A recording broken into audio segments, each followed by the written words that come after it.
apologize for our late start. We are having a lot of things happening this morning. It is the 1st of December, and we are coming to you live from Providence Stadium. I'm here at the cricket ground, but we decided to do it right here because a lot of things, like I said, is happening this morning. And we want to ensure that you get the information that you need to have to take you to the next week.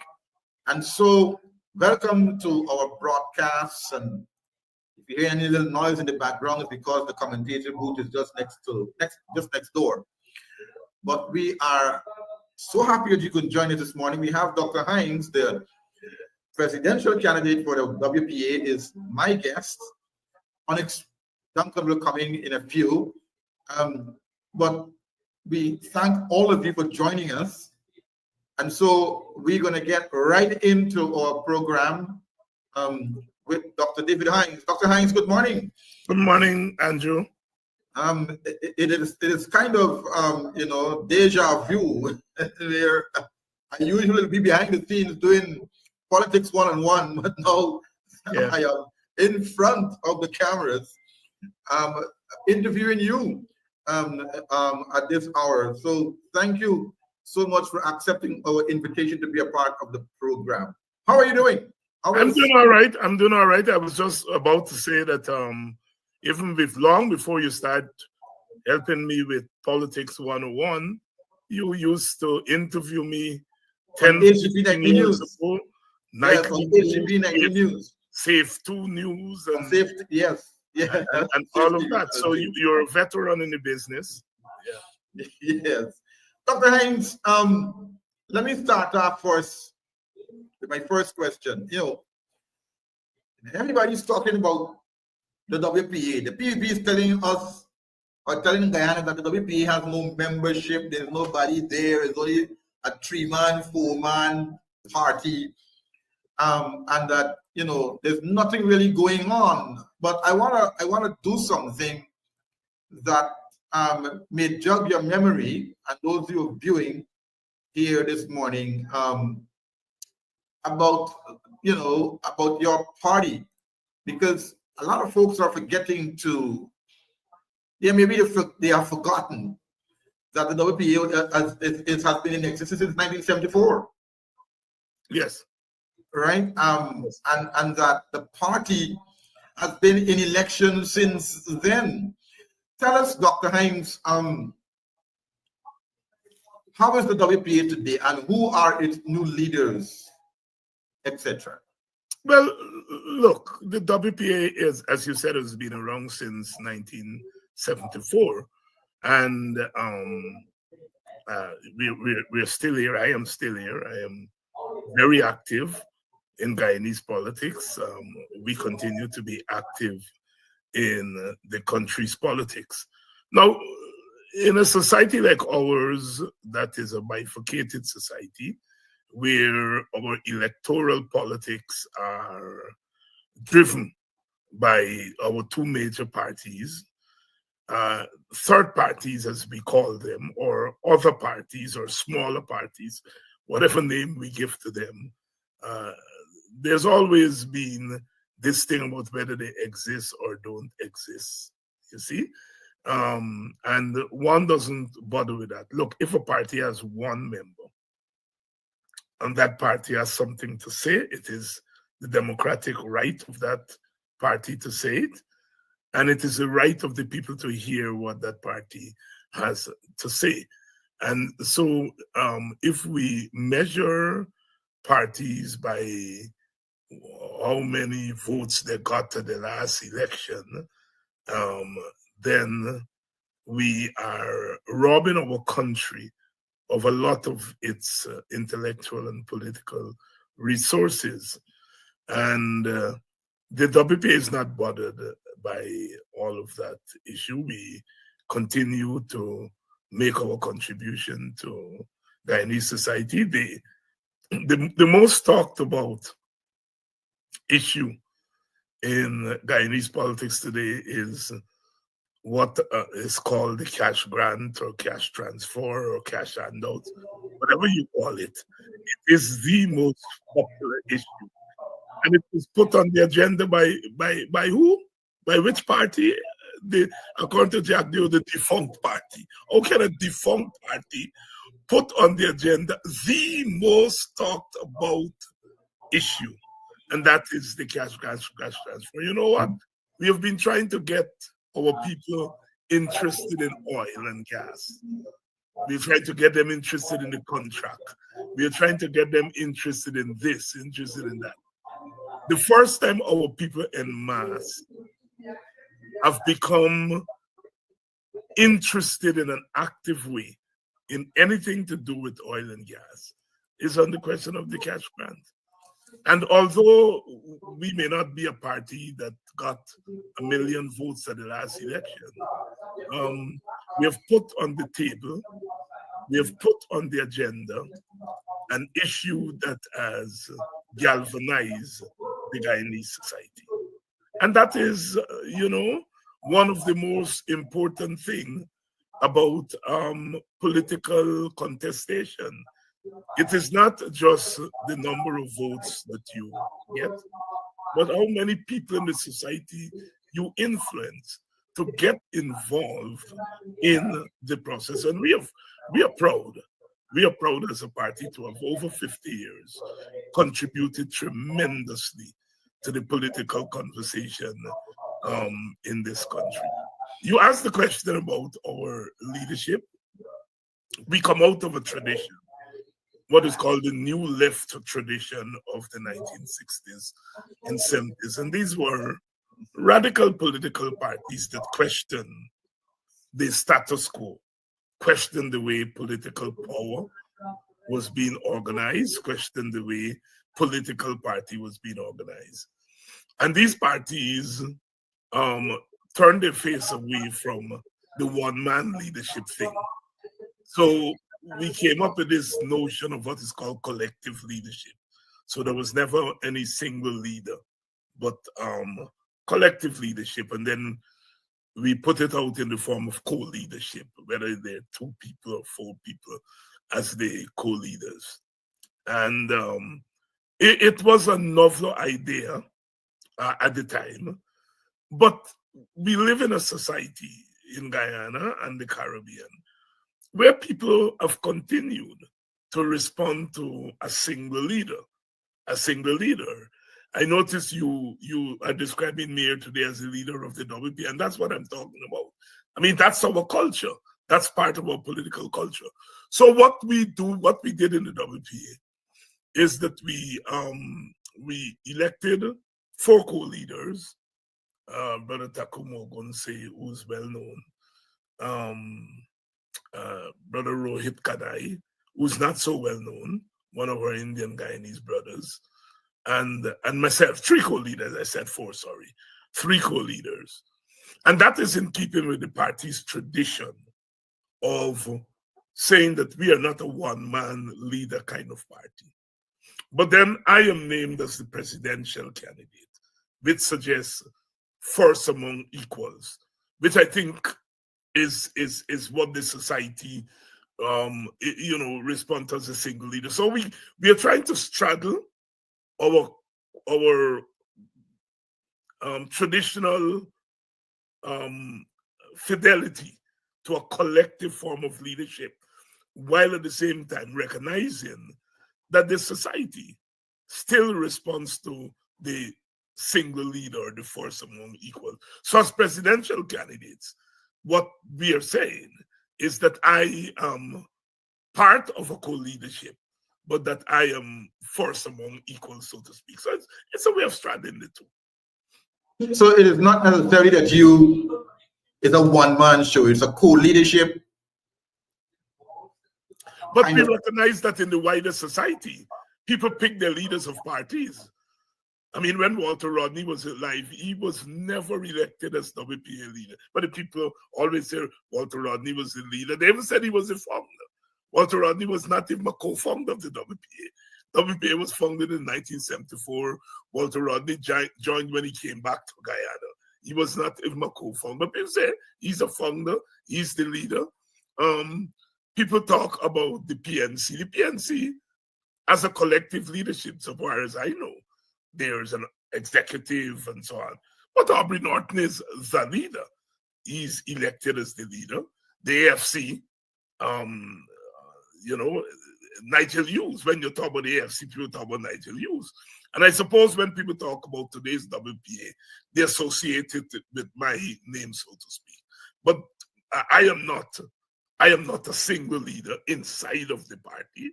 I am part of a co-leadership. But we do recognize that people would, decide who they think is the leader of the party, and that's their right. So you have Professor Clive Thomas, leaders of the party. I'm not sure, Rupert Ryan. Dr. Rupert Ryan is not well these days. He's still available to us when we need him, but he's not well. So he's not active in the day-to-day running of the party. Yes. You have still alive and still kicking, Yuzi Guayana, still around as well, part of the party. And then you have some young ones like Kidaki Amsterdam and those other leaders, young guys, who the party is now having in the forefront as future leaders, I would want to say, of the WPA. I want to read something that I have found that people may not know about, but it says here in one of my research, it says that WPA was established in 1974 as an alliance of the Working People's Vanguard Party, the African Society for Cultural Relations and Independent Africa. It says the Indian Political Revolutionary Associates and Ratoon, and became a political party in 1979. It did not run in the 1980s elections, but put forward candidates in the 1985 elections. Although it pulled out of the elections on election day, it still received 1.4% of the vote and won a single seat. And in 1992 elections, it increased its share of the vote by 2.0% and retained its seat in the National Assembly. And for the 1997 elections, it formed an alliance with the Ghana Labour Party, named the Alliance for Guyana. Although the alliance share of the vote dropped to 1.2%, it won one seat. And it says here as well, in 2001 election, WPA called aligned with the Ghana Action Party, receiving 2.4% of the votes and 2 seats, and the party did not contest the 2006 election, although one of its members ran as part of the Alliance for Change. And in 2011 election, it was part of the Partnership for National Unity Alliance, which won 26 seats.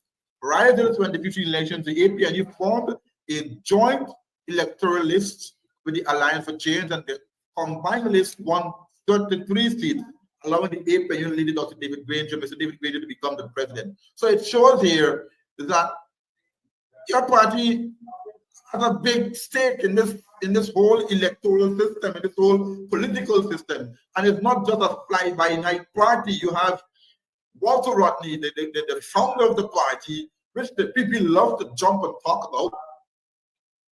Right? So the party is a big party. It has a big stake in the whole gamut of political the arena in the country. What do you say about that?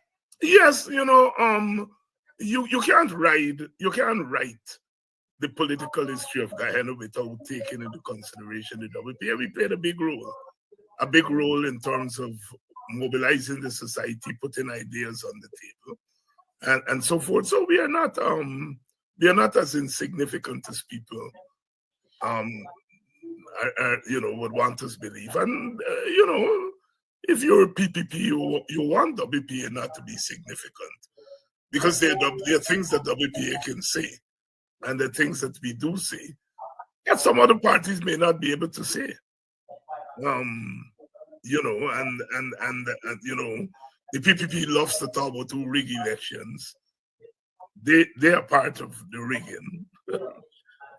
They don't talk about that, but they can't point the finger in WPA face and say we ever rig anybody election. So, in other words, you could say that the WPA is a force to be reckoned with. You also, based on my research as well, according to the Moraro Wave report of August 10, 2024, it says that, and I quote, WPA names presidential candidate which plans to reintroduce itself to Guyanese. It says that WPA feels that Dr. Hinds brings to the new roles a wealth of political experience and knowledge of Guyanese politics and society, and that the party said, and that although its daily program, Politics 101, the WPA believes that Dr. Hinds, has developed a political following which can help increase electoral support.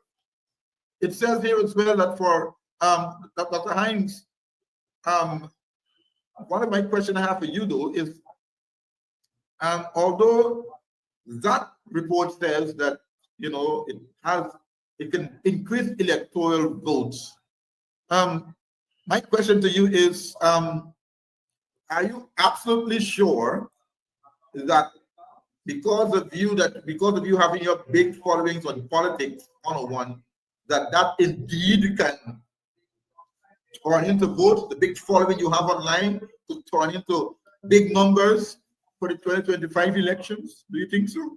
No, I wouldn't put it that way. I think my program is a vehicle for engaging in political discussion and influencing people to either join the party or to support the party if it were to run in an election by itself or as part of a coalition. But your following on social media does not automatically translate into votes. You have to fight for votes.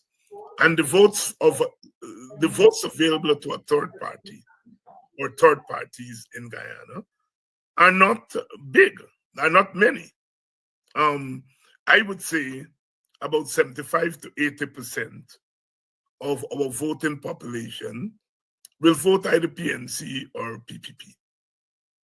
I think about 25%, maybe less, maybe a little bit more, but I would say 25, 20, 15% of the electorate is open to a party other than the PNC or the PPP. And so it is that share of the vote that a party like our party is going to be able to attract. Look, there are people who are dissatisfied with the big parties. And this has always been so. Always been so. We've always had a small group of voters, a percentage of the votes that has been dissatisfied with the big parties. But people have to be rational. Because we have a winner-take-all system,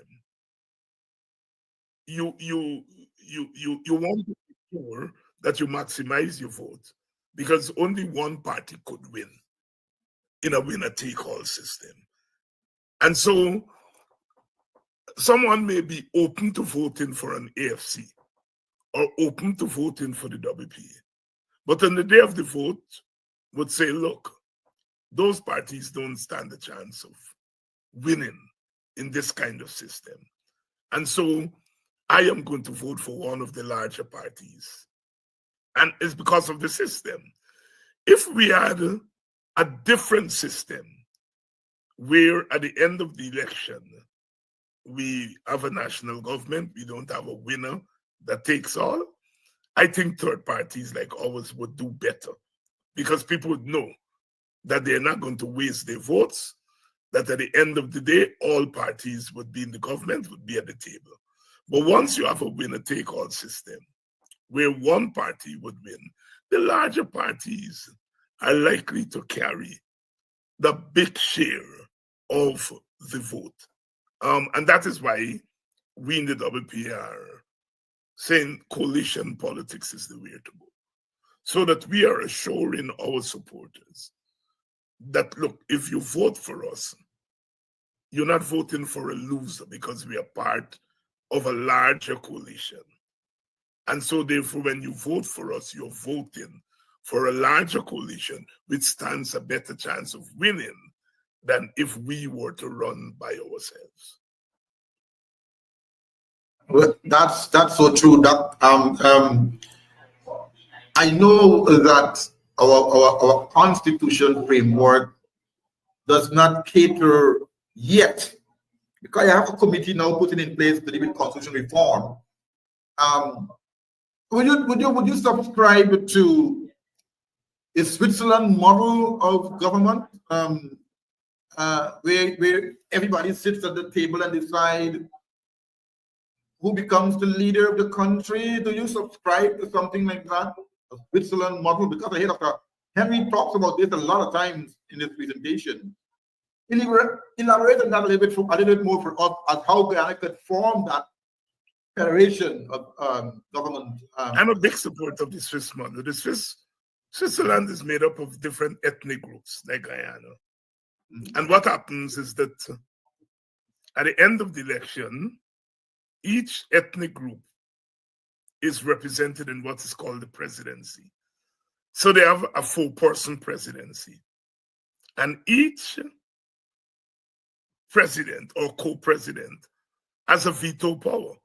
So if 3 of them agree on something and 1 doesn't agree, it doesn't go through. So it forces them to come to consensus. And then they divide the presidency in 4. So for the first quarter, 1 co-president is the president. For the second quarter, a second co-president, and third co-president, the fourth co-president. So it's quite a democratic system. And it ensures that all the ethnic groups and whoever they support, whichever party, sits at the table. And if we were to have that in Guyana, that would really democratize our country. It would take away this fear from people that they have to vote for 1 or 2 or the other party. And it will open up the system to more accountability so that no one party would be able to control the country. No one party or ethnic group would be able to dominate the country. And we will have a consensus form of governance where we all agree on things before we put them through. So something like this cash transfer.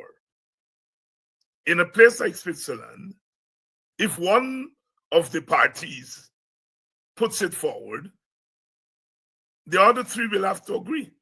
And if 3 of them agree and 1 says, no, they can't go through. And so they would have to come to consensus. Imagine if, we had that Swiss approach. The PPP said, we're going to give 100,000 to each voter because that's what they're doing. The WPA said, no, we want to give a 300,000 to each household. And the PNC says, we want to give 200,000 to each household. And the AFC says that we want to give, 400,000 to each household. Then we all sit down at the table and we put the 4 proposals on the table and we come to a consensus as to how much and whether it's a household or an individual. And so what you get there is the input and the agreement of all sectors of the society and not one party or one party. The PPP is voted in by East Indians. That is a fact. And the PPP is going to speak first for East Indians. It is going to do what its supporters wants it to do. If the PNC is there, the PNC speaks for most African Guyanese. And they're going to put forth what they think African Guyanese would want. The AFC, I rather suspect, would have some African Guyanese support, some Amerindian support, and they're going to speak for that minority. And I rather think that we in the WPA have some support among African Guyanese who are not PNC. And we will speak for that community. And we put all of the table together and we come up with a nice package that everybody agrees with and everybody's happy with. It would be a blessed day for Guyana. But Dr. Hinds, would you subscribe to have that put to the Constitutional Reform Committee to have that kind of government structure in place? Would you put that to them? Yes, the last time the coalition put together a constitutional reform committee headed by Nigel Hughes, I appeared before that committee and I placed this suggestion or some form of it on the table. Unfortunately, that process did not go anywhere or go far. We're hoping that this process will go far, and I'm hoping to appear before that commission and to make suggestions as to how we can improve our governance system. We cannot have one party representing one ethnic group, representing one view of the world, imposing itself on the others in the world. Look, the winner-take-all majoritarian system assumes that all of us are on the same page. So that even when you lose, you know that the other party is not going to violate your rights, because we all agree on the rights, we all agree on the system, we all agree on the political trajectory for the country.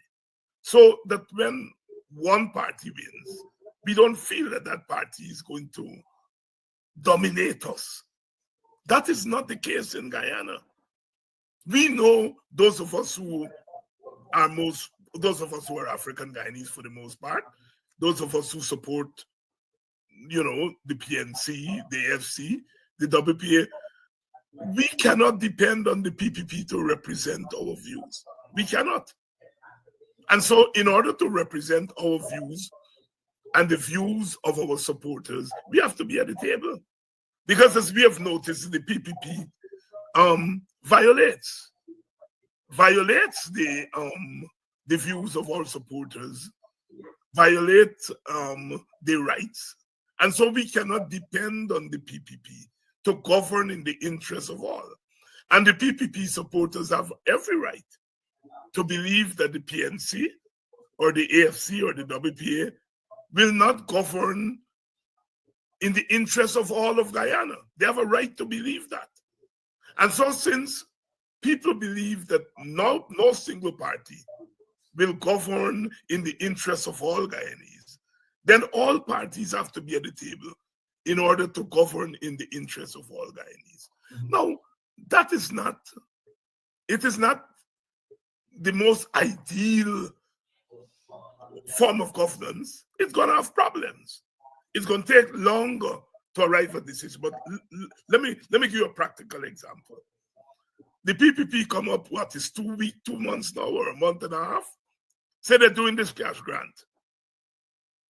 And it looks as though now it's going to take about 5-6 months, the rate at which they're going, in order to get this thing out. Now, if we were all in the same government and at the table, yes, it would have taken us longer to agree on how much and what form the distribution should take. It would have taken us probably 2 months to get that out of the way. But at the end of 2 months, we would have agreed on a method, and then we would have rolled it out. In the end, we would have get that money to people before 5 months. The PPP is doing it on its own. Look, Clive Thomas knows more about cash transfer than anybody in Guyana. David Hinds probably know more about cash transfer than Jack Dio. Jack Dio, they said that they didn't like it. They said it was a stupid idea. So they are implementing an idea they don't believe in. And so that is why they're tripping themselves up, because they're not interested in cash transfer, Andrew. They're interested in trying to get a few votes, but more importantly, is to get a sum of money out there so that they can do the normal thieving, the normal corruption. They are not interested in cash transfer in order to get rid of poverty. How do I know that? Because we have a big section of our population that is teenage parents, 15, 16, 17-year-olds who have children, who have families, and they are locked out of this cash grant. They're locked out of it because they're not a voter. The PPP is only interested in voters. The WPA and the PNC and the AFC are interested in getting money to people to get rid of poverty. Yeah, because people are talking about why is it that the folks who were born during 2005 or 2006 cannot benefit from the cash grant? Because they're not voters.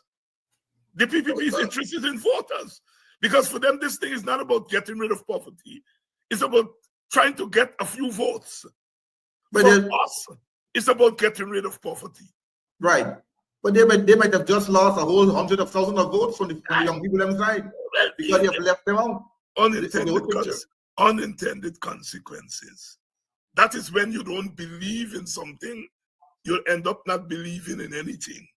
And it will take them probably a year to do this properly because they haven't studied it. They haven't done a pilot study.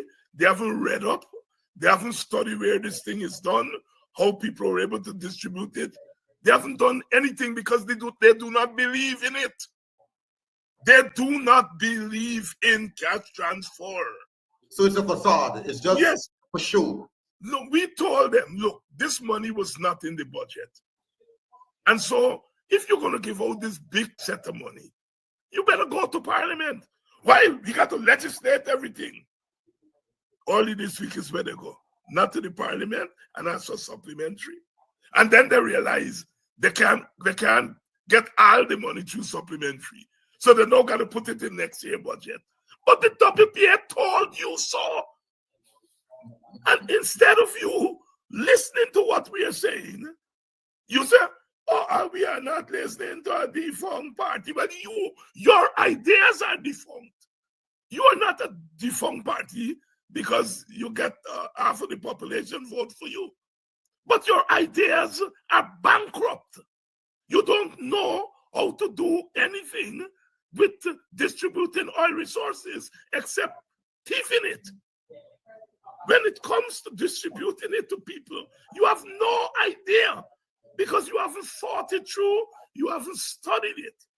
And that is where they sit at the table where all parties should be sitting down and making a decision and benefit everybody. That's you. There we go. At the WP and the PNC and the FC being at the table, we would not have been in this mess because we know more about cash transfer than Jack Dio and Ali would ever dream to know. And we would have been able to get this thing through. People would have been able, families would have been able to get it. We know Amerindians, East Indians, Africans. We know that teenage pregnancy, children having children and having family is a reality. We may not like it, some of us who are religious and so on, but the fact of the matter that these people, these young people, make up an important section of our society. And they need to get. And they left them out. And they left them. You can't get nothing. You can't get nothing. Look at what the Surinamese. The Surinamese ain't get money in their pocket yet. Yes. Yep. Mm-hmm. It is just the bonus. And the Surinamese are saying, we are going to distribute that bonus amount. And as we get money, 7% of it is going to come in. The WBA said since 2018 before oil. We say take 10%, just like the Surinamese are doing. Mm-hmm. The Surinamese are looking at these fools over here. And they're saying, we are not falling into that trap. And so even before the Surinamese have the oil money, they've already legislated how much the people will get, 7%. And we in the WPA said 10%. And they laugh at us. Now the Surinamese are showing that you're not waiting until the oil comes. You start to plan for it. 93% can go to all the other things you want to spend on. And 7% of it can go to your people. That the WPA was saying 10%. You know? Because you're projecting how much oil. When we said $5,000 per family, which is $1 million, we were projecting that at our optimum, when we get to the optimum, it will be $5,000. At that time, we were saying the optimum was about 10 billion barrels oil. Right now, it's about 11 billion, the government is saying. But we are saying, Exxon is saying, but our research showed that we have about 30 billion barrels of oil. So when Professor Thomas was saying $5,000 per household, it was based on our projection that at our peak, we are going to be able to pay our people that. But if we're not at the peak now, we do the calculations, 10% of what we get. And if it comes up to 300,000, that's what people get. And as we increase, as the price go up, people get more. If the price come down, people get less. But you legislate, and so the people know that they're going to get. And that's what the Surinamese are putting in place. All right, well, Onyx Duncan has joined us this morning. Welcome back, Onyx. I know you're busy at another forum, another program, but thank you for joining us. We were talking about the cash grant just now, and Dr. Hinds laid out a whole set of ideas and opinions on legislation. Going all the way back to Suriname, what they're doing with their cash grant and their oil.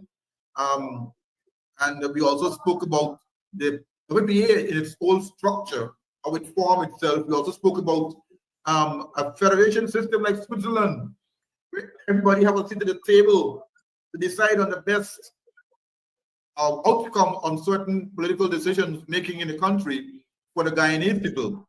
And so, Dr. Hinds, I want to jump now to coalition politics. Now, do you feel that a coalition is the only tool that can be used to beat the PPPC in 2025? That's one. And what is needed to be done now, since the APNU is in limbo right now? There's no meeting. We saw a leadership challenge between Aubrey Norton and Vincent Henry. AFC left. Justice for the All Party left as well. And now I am not sure if the WPA is still a member of the APNU fraction. Give us your view. What's going on there? WPA left the APNU since in 2020. We are not a member of APNU. Look, APNU was PNC and WPA. The other parties were there, but they were marginal to the process. Once the WPA left APNU, there was no APNU left. So it was only a matter of time before APNU faded away. I noticed the Guyana Action Party is now in talks with the AFC. So that's a new dynamic there, right? For all intents and purposes, APNU is dead. What you have now are three, what I would call three active opposition parties: AFC, WPA, PNC. All right? You have GAP and so on, which has a presence in the Amerindian communities. And I think the AFC courting GAP is a very good move. All right? Certainly, it can benefit us in the long run if we are a coalition. Now, look, if we are going to beat the PPP, we have to have a coalition of, at a minimum, the PNC, the WPA, and the AFC. And let me explain why. The PNC remains the largest opposition party. There's no doubt about that. However, there are people who are dissatisfied with the PNC and dissatisfied with the political process. Because we don't do polling, I can't put my finger on the percentage, but I think it could be as big as 25%. It could be as low as 10%. All right? But in order to win an election in this environment, East Indians are, what is the AFC, WPA and PNC going to tell the East Indians to make them leave the PPP en masse. The PPP has arrested that community and imprisoned it. And all they have to tell them, when you all give them your vote, then knock off your people. It's difficult. I'm not saying it's impossible. It is difficult to convince a critical mass of Indian Guyanese to naturally vote. In 2015 and 2011, the Indian Guyanese who voted for the coalition, they're really Nagamutu voters, and to some extent Ramjatan, but more Nagamutu. Nagamutu brought them. Unless we have a Nagamutu who's going to leave the PPP now and influence a section of Indian Guyanese to come over with them, we are not going to get what we got in 2011, 2015. We have to be realistic. We may get a seat, maybe two, I don't know. But in order to win, we have to maximize our support base. Get as much as we can from Amerindians. I think we got 40% of the Amerindian vote in the last two elections. If we can hold on to that, that will be good for us. We may get a seat or so from East Indians, that will be good for us. Here is the story. The turnout among Indian Guyanese has been 85% and upwards at recent elections. The turnout among African Guyanese has been around 77, 78% upwards. So we have about 20% of our support base that don't vote. That 20%, according to my calculation, represents about 5 to 6 seats. About 5 seats worth of our support base stay away from elections, either because they vex with the PNC or they vex with Alawi, and they decide to angry and battering. We won an election by 1 seat. We lost an election by 1 seat. We got 5 seats of our people, worth of our people, who out there. And we going after 1 seat from the other side and turning our backs on 5 seats in our base. And so I am saying, I have been talking to especially young Guyanese. If they were to see Nigel Hughes, Aubrey Norton, and I throw myself in there, David Hinds, together, we are going to be able, I think, to inspire some of those people who are not interested in the system, who see no hope in the system. I think we could be able to inspire at least half of them to come into the system. If we can inspire half of them, that's an extra 3 seats that we were throwing away all the time. And so therefore, I think in a practical sense, coalition makes sense. But here's the story. The last experience of coalition has not been good for small parties.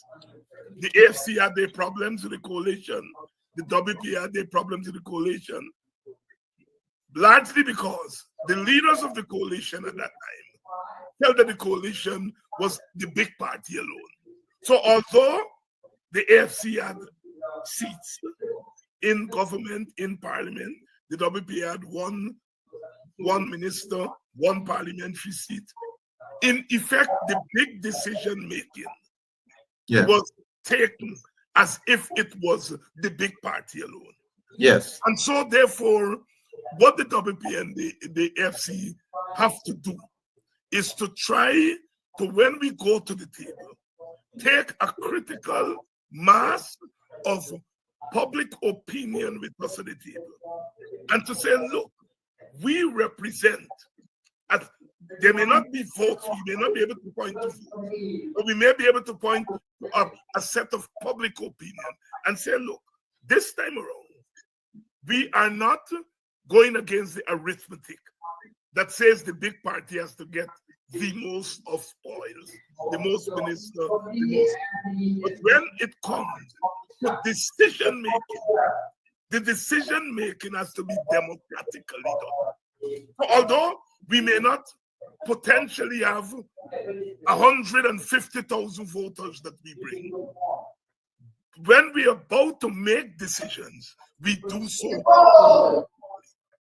And I think that if we're able, if the PNC leadership, the present PNC leadership, is able to come to grips with that, then I think we will be able to get an effective coalition, and we'll be able to mobilize more of our support base, and we may be able to mobilize a little bit more of people who are not in our national base, right? So that's a big party. Yeah. Commitment to democratic decision making. Like the Switzerland model. Onyx, you have a question? I wanted to tailgate on that. I understand, Dr. Hinds, that your strategy for the upcoming 2025 elections, in regards to the current government that we have in power, is to mobilize the masses. You think that is something that is going to be effective, given how this current administration has been going around the past 2 years with buying crowd and renting crowd?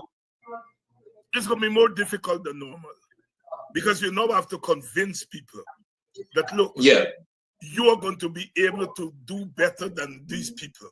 They will tell you, exactly. These people may be scams, but they're giving we a little bread to eat. You hear that from people all the time, right? When you're not in government, you can't give your supporters anything. What you have to promise them, you're not going to their mouth. What the PPP doing is giving them bread to put in their mouth. What we have to do is to give them bread to put in both their mouth and their mind. We have to go for people's minds. The PPP going for their mouth. We have to go for their minds, their brains. So we have to convince them that the mouth could be muzzled by the food it eats. That little piece of bread, and that's Martin Carter, the mouth is muzzled by the food it eats. Those are not my words, right? So I don't want to be accused of plagiarism. But look, we have to convince these people that what the PPP is doing is playing with your mouth. What we intend to do is to free up your mind, free up your brains. That is, think of you not just as a voter, but as a critical thinking. Yes. Dr. Hinds, I want to follow up. There's so many talks going around for the past couple of months in regards to AFC apologizing, the opposition apologizing, in regards to 2020 elections. But we have not asked or called for Anil to apologize for that incident that happened in Monrepo. And my question is, election integrity. What measures do you believe needs to be implemented to ensure free and fair election in 2025, especially in the light of those allegations of electoral misconduct that, that we could have ventured out and say that this didn't happen because we saw Anil and Amna speaking to Anil and Basu was there. What measures can we put in place in light of those allegations of electoral misconduct in those previous elections in 2020? At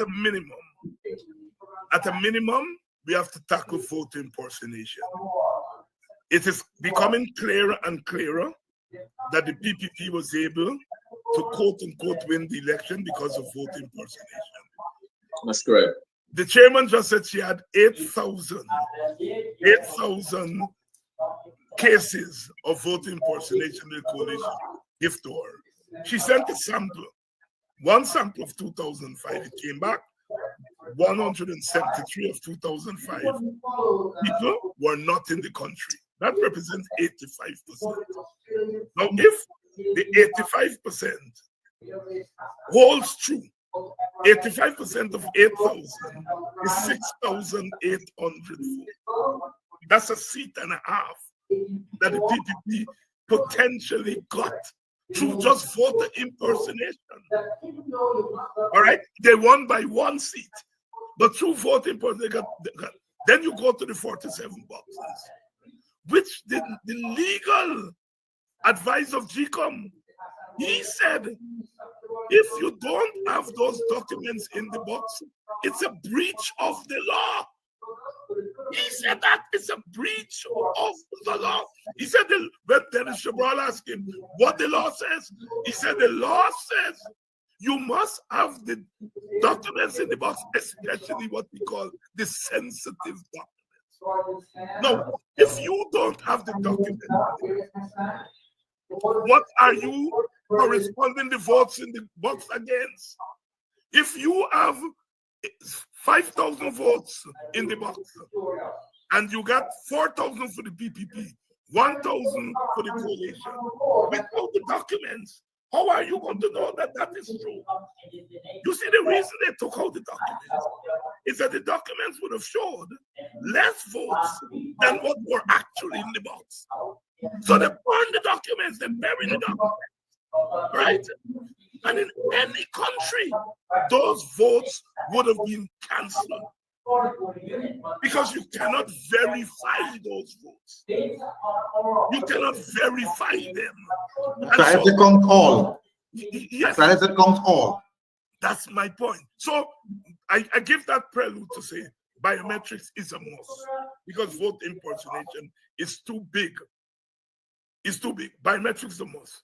We cannot have a voters list that is the same as the population and tell me you can conduct an election like that. As a smart guy. Dr. Hinds, of recent, the vice president would have given a feature address at Nations University and said that biometrics is illegal based on our constitution.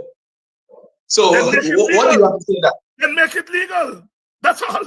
If it's illegal, make it legal. You have a majority in parliament. Carry a bill to parliament. The PNC already said, and the FCC. And in the face of making everything making Guyana a digital country, and you don't want to put biometrics in place, and he's saying that it's illegal based on the Constitution. That's it. If they say that, I do not think that's illegal. The Constitution, while it does not say that you must have biometrics, it also does not say that you can't have biometrics. The law is not an ass. The law is not an ass. The law may not say something in clear terms, what we call numerated. You have what to call numerated powers, which are powers that are clearly stated in the Constitution. Then you have implied powers. These are implied. The Constitution says that you must have free and fair elections. And it says GCOM must conduct that election. So what it is implying is that GCOM must do everything within the legal framework. To ensure free and fair election. So if GCOM says, look, in order for me to have a free and fair election, I have to have biometrics. It goes to the government and tells the government that. And the government then goes to the parliament and amend the law. That is a simple, everywhere in the world, that's how it's done. But you can't tell GCOM that it can't do it because it's not in the Constitution. Then you are telling GCOM, conduct an illegal an unfair election, a fraudulent election. And a fraudulent election is against the spirit and the letter of the Constitution. So when you are telling GCOM is telling you biometrics will help me to have a free and fair election, and you are telling them the Constitution doesn't provide it, then you are in fact saying the Constitution is condoning fraudulent election, and the Constitution does not. GCOM ultimately decides what is a free and fair election. And then, of course, after the election, if people got quarrel, you go to the court. But it's GCOM. When the court told GCOM, when they said they see Mingo do something, the court tells GCOM correct it. GCOM called a big recount and correct it.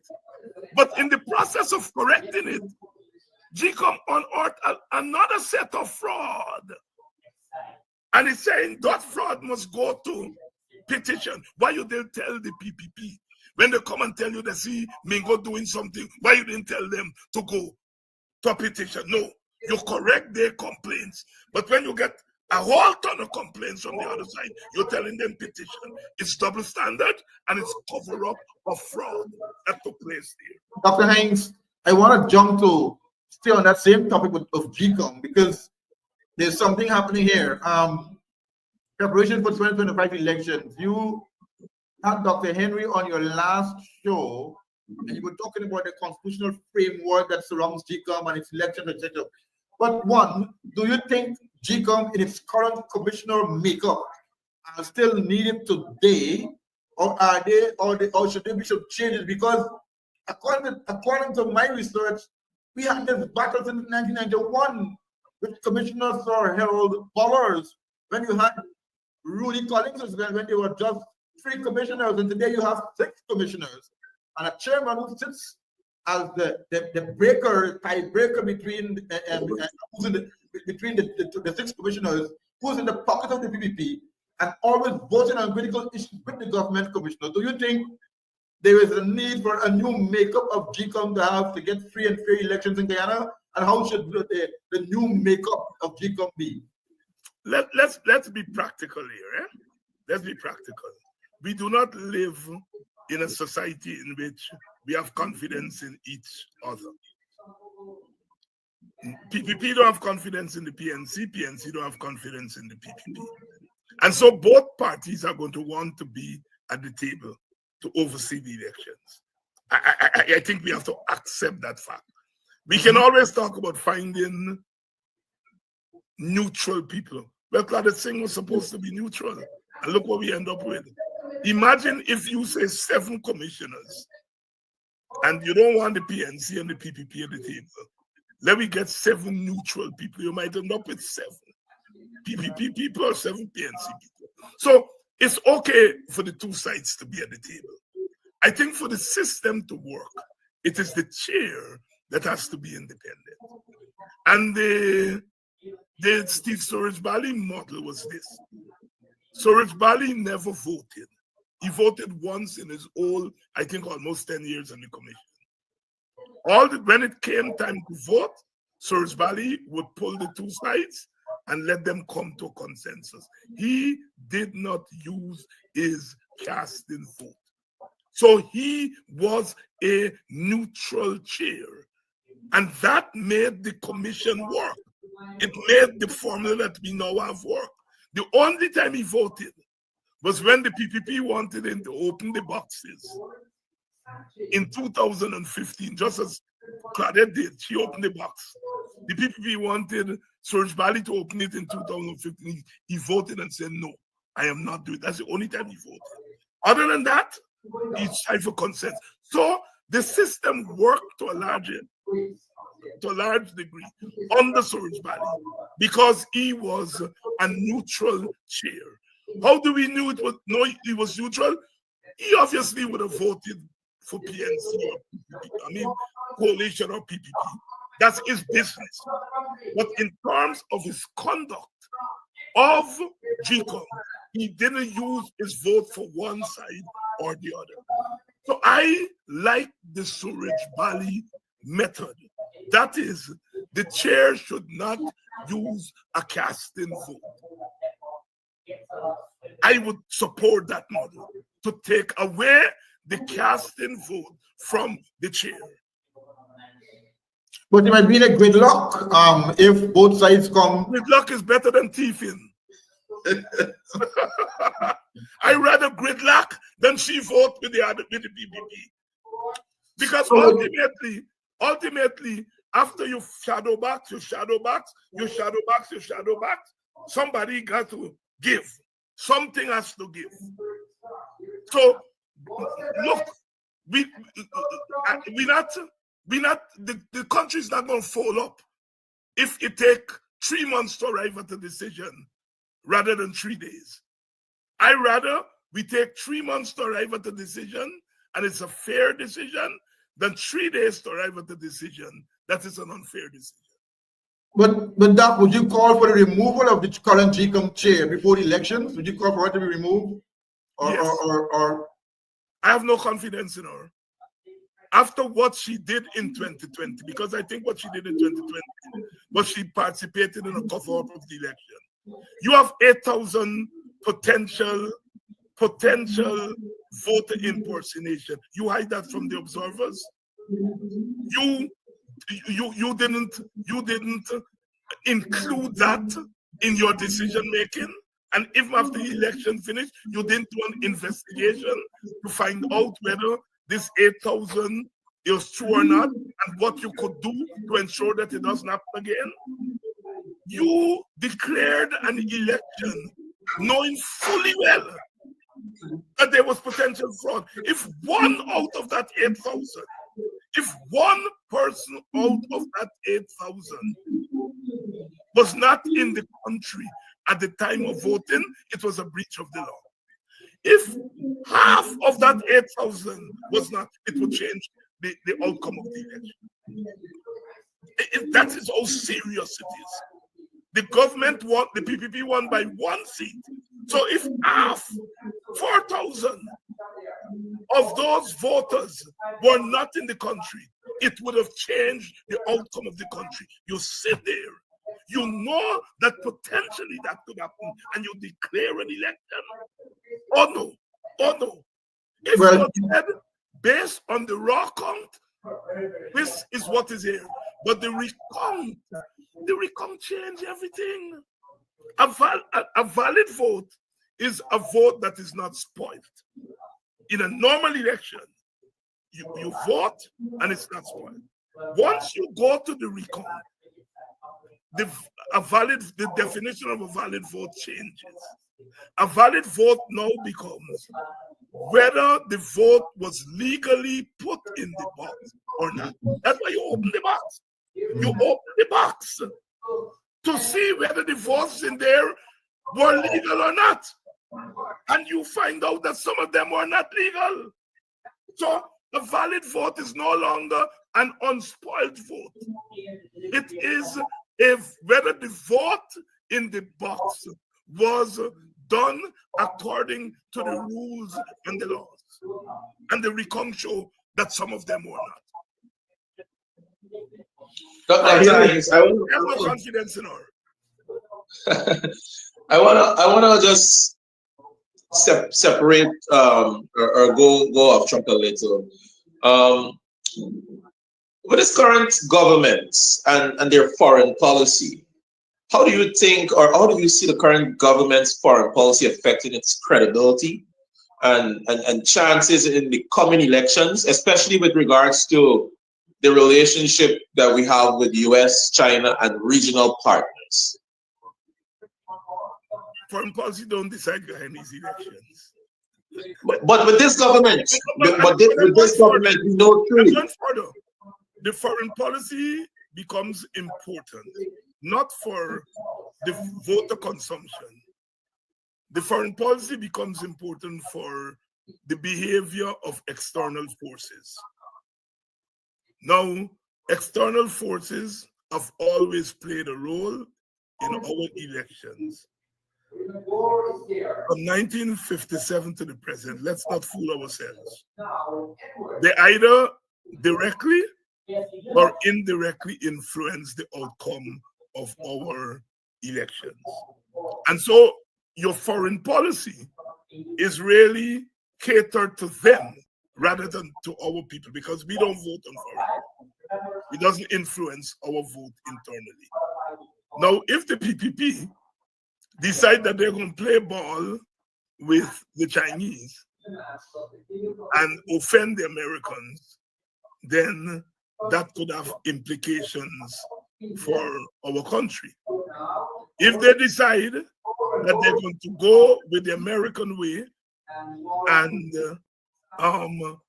not play ball with the Chinese and the Russians, it will have implications for us. So the foreign policy of a government or a party in Guyana will have implications for the external forces and how they behave towards us.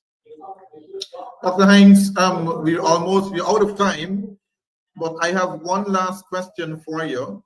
Well, you just alluded to the meeting between GATT and the AFC, but should Nigel Hughes call you to a meeting on that same point, bilateral talks, would you go? As leader of the AFWPA, would you attend that? Yes. On it? Or you would be calling Nigel? Which one? I don't know. And if Norton calls me, I'll be attending the meeting too. I'm a coalition man. I don't have that problem. You see, I don't want to be the presidential candidate for a coalition. So I am free. Right? But if Nigel Hughes calls me to talk about a grouping of quote-unquote third parties, I will attend that meeting. If Aubrey Norton calls me to talk about a larger coalition of smaller parties and the PNC, I will attend that meeting. The more, the merrier. But going forward, so you were up to coalition politics. You're definitely in if, okay. All right, that's my last question. Only any more questions before we go? I had one more question. Where is it? All right, post-elections, post-election scenarios, no matter the outcome, what do you think are the most critical issues that the next government will need to address immediately after 2025 elections? And we've been saying this after every elections. How to bring our country together. No government, whether it's a coalition government or the PPP government, is going to be able to move this country 1 inch without bringing the country together. We have to find a governance model to bring the country together. We have shown on the opposition side that as big and bad as the PPP is, as ruthless as they are, we have shown that we can manage them. All right? And we must not believe that if we were to get into office, they're not going to be able to manage us. All right? We have to be practical about politics. After the fighting is over, after the slug-out is over, we have to find a way to govern the country together. That is the big challenge. There are all kinds of models, you know. Andrew and I discussed the Switzerland model. That's not the only model. Suriname has a model just across the border from us here. All right? That's correct. There are all kinds of models. But when I hear Jack Dio says, opposition can be on the procurement commission. Opposition can be this. Or the opposition has to say, are you God? Eh? Are you saying that the opposition are less than human beings, so they don't have the capacity to adapt, and you have to sign off and to say, you all have changed and you all have go to hell. You have absolutely no interest right now in governing this country in a democratic way. So what we have to do is to win an election, get you out of office, and when you're out of office, bring you screaming by your so-and-so to the table. Because by yourself, with power in your hand, you tell yourself that it's you alone born to run this country. So we have to get you out of the way by an election and then find a democratic process by which you come in as an equal. You are not superior to me. You are not superior. The PPP is not superior to the PNC, the AFC, the WPA. Indian Guyanese are not superior to Africans or Amerindians. Jack Diop definitely not superior to Aubrey Norton and Nigel Hughes, and I dare say David Hinds.